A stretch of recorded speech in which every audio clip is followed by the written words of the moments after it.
ఓం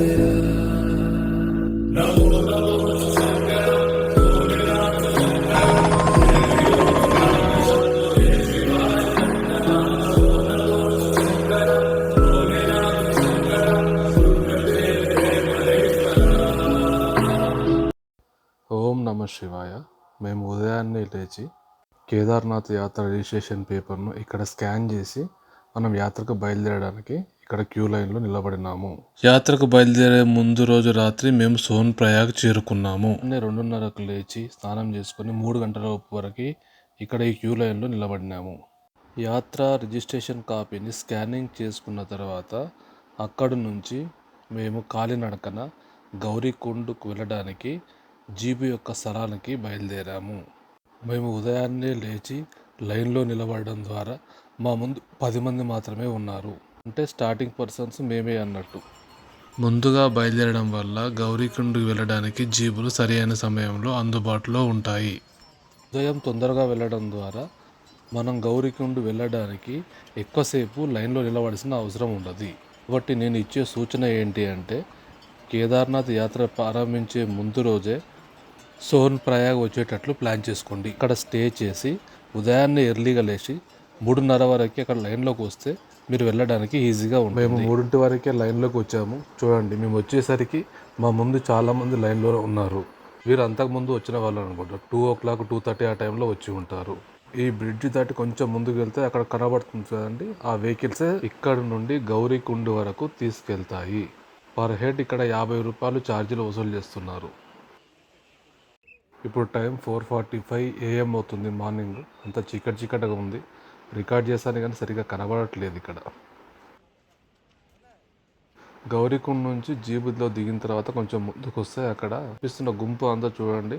ముందు రోజు డోలేకు గుర్రానికి బుక్ చేసుకున్న వాళ్ళని పిలిచి మరీ టోకెన్స్ ఇస్తున్నారు.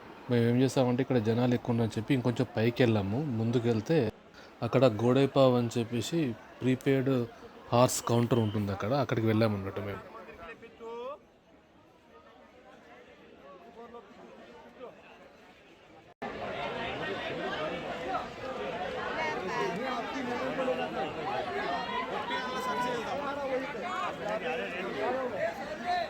చూసుకుంటూ వస్తున్నా పద.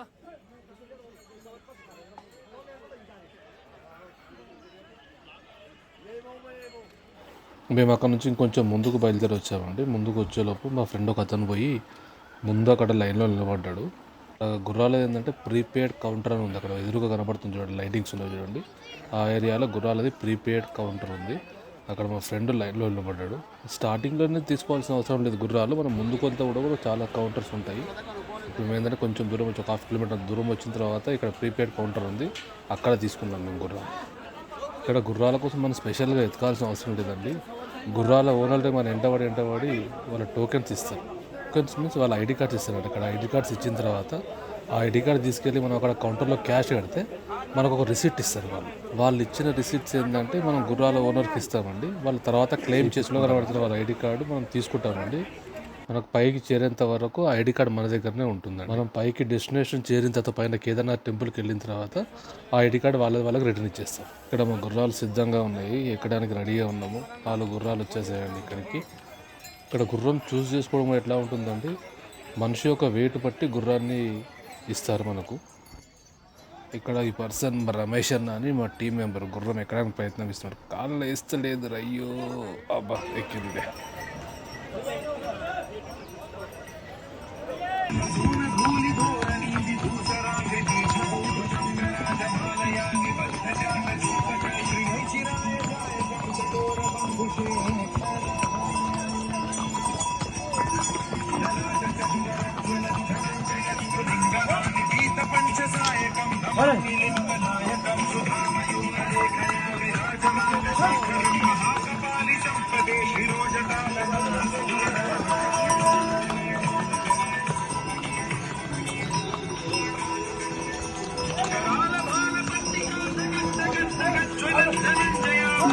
రెడీ.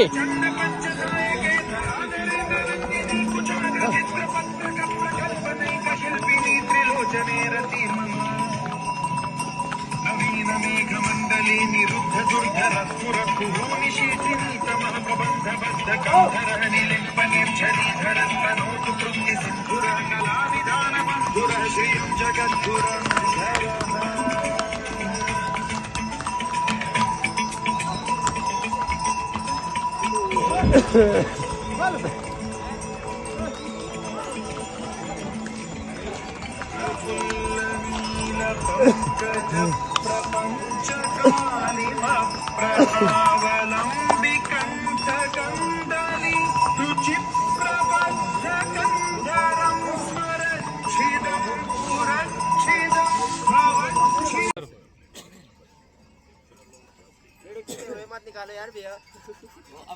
గోడా పడవ అనే ఒక ప్లేస్కి అయితే వచ్చాం. ఇక్కడ దూరం నుంచి మనకు ఒక ఆర్చ్ కనపడుతుంది కదా, ఇక్కడ నుంచి మనకు కేదార్నాథ్ ట్రెక్కింగ్ అయితే స్టార్ట్ అవుతుంది. ఇక్కడ బోర్డులో కేదార్నాథ్కి 16 కిలోమీటర్లు అని రాసి పెట్టి ఉంటారు, కానీ అది తప్పు అంట. నేను గూగుల్లో వికీపీడియాలో చదివాను, ఇక్కడ నుంచి 22 కిలోమీటర్లు ఉంటుందంట కేదార్నాథ్కి. లోకల్ వాళ్ళని అడిగినా కానీ వాళ్ళు కూడా అదే చెప్పారు.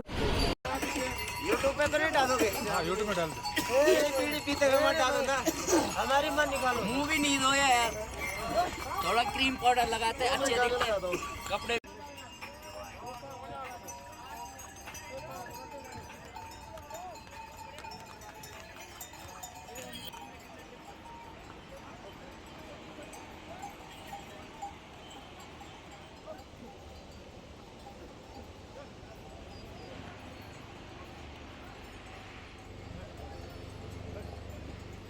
మళ్ళీ ఇక్కడ సెకండ్ టైం ఆపామండి.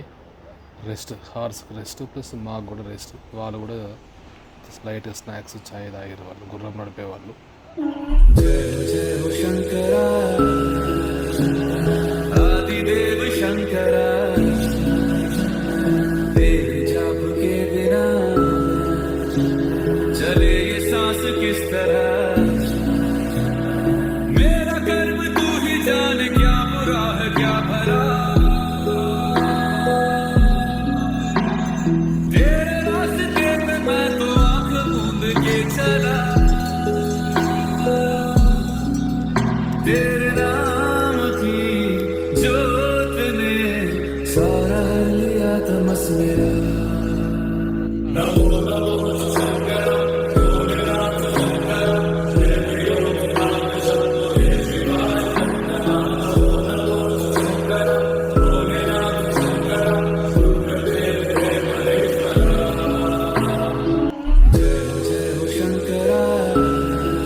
चले ये सांस किस तरह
ఉత్తరాఖండ్లోని హిమాలయాల్లో రుద్రప్రయాగ దగ్గర కేదార్నాథ్ దేవాలయం ఉంది.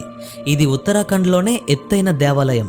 ప్రపంచంలో ఇటువంటి నిర్మాణం ఉన్న దేవాలయం మరెక్కడా లేదు. ఈ ఆలయం గొప్పతనం గురించి తెలుసుకోబోయే ముందు మనం తప్పకుండా ఈ అద్భుతమైన ఆర్కిటెక్చర్ గురించి మాట్లాడుకోవాలి. ఫ్రెండ్స్, ఈ ఆలయం సముద్ర మట్టానికి 3600 మీటర్ల ఎత్తులో ఉంది.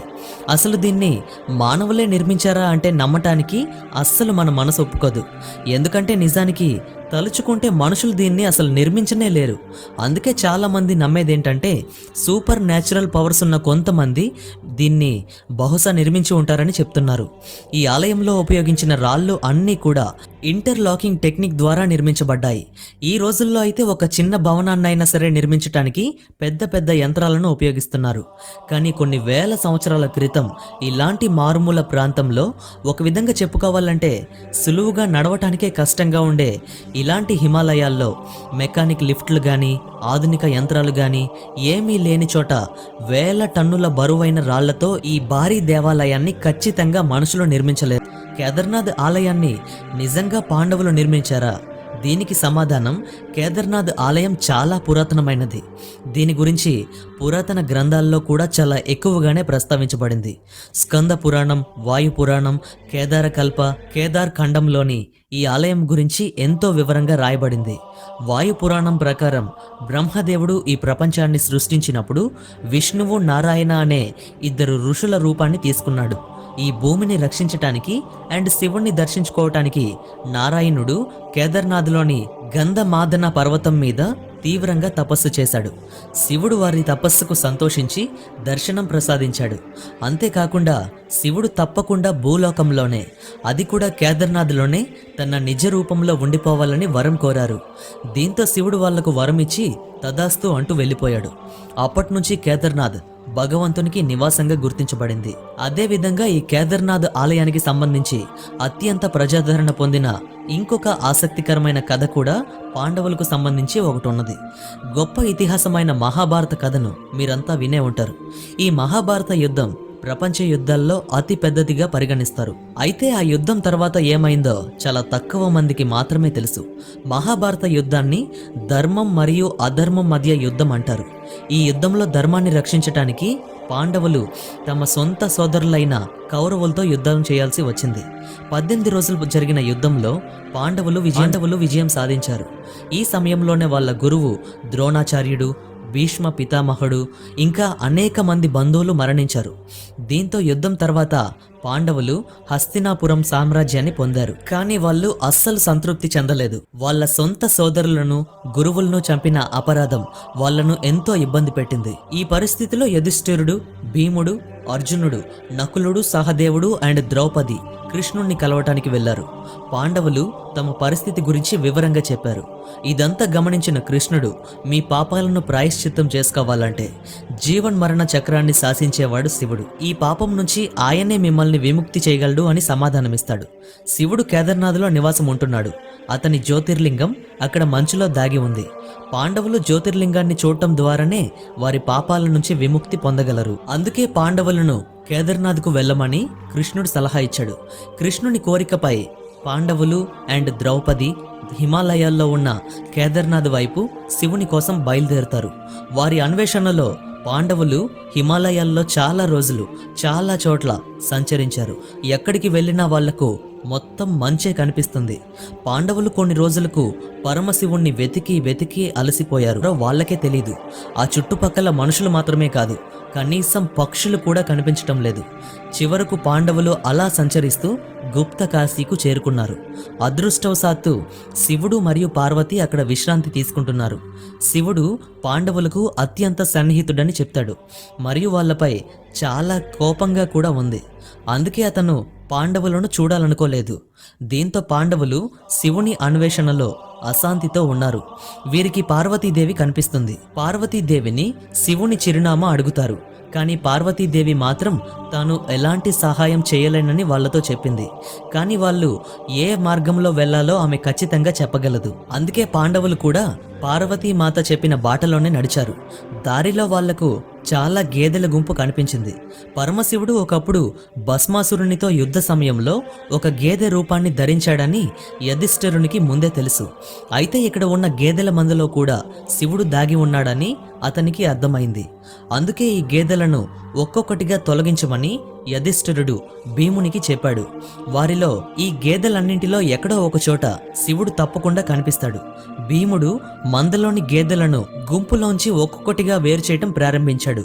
గేదెలన్నింటినీ తన 2 కాళ్ళ మధ్యకు వెళ్లేలా బలవంతం చేశాడు. గేదెలు ఒక్కొక్కటిగా భీముని కాళ్ళ మధ్యకు వెళ్లటం ప్రారంభించాయి. కానీ వాటిలో ఒక్క గేదె మాత్రం భీముని కాళ్ళ కిందకు వెళ్లేందుకు సిద్ధంగా లేదు.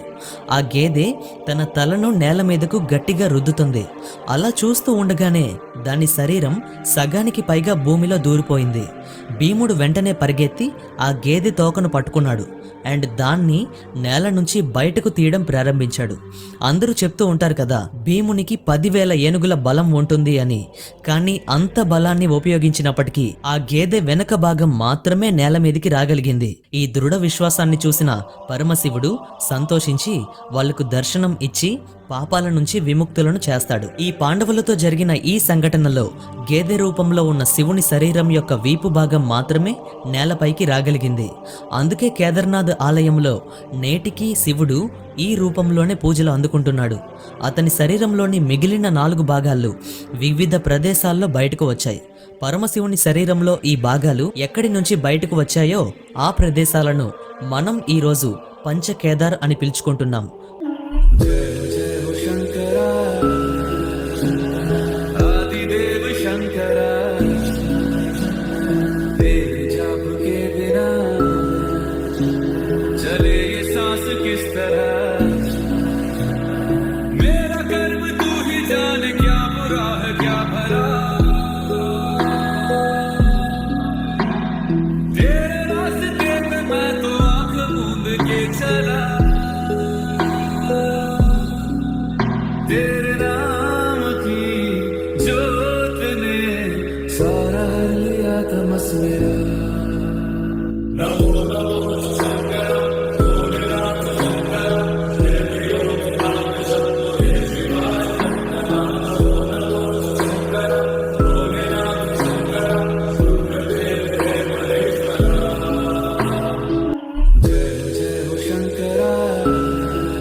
Shankara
चले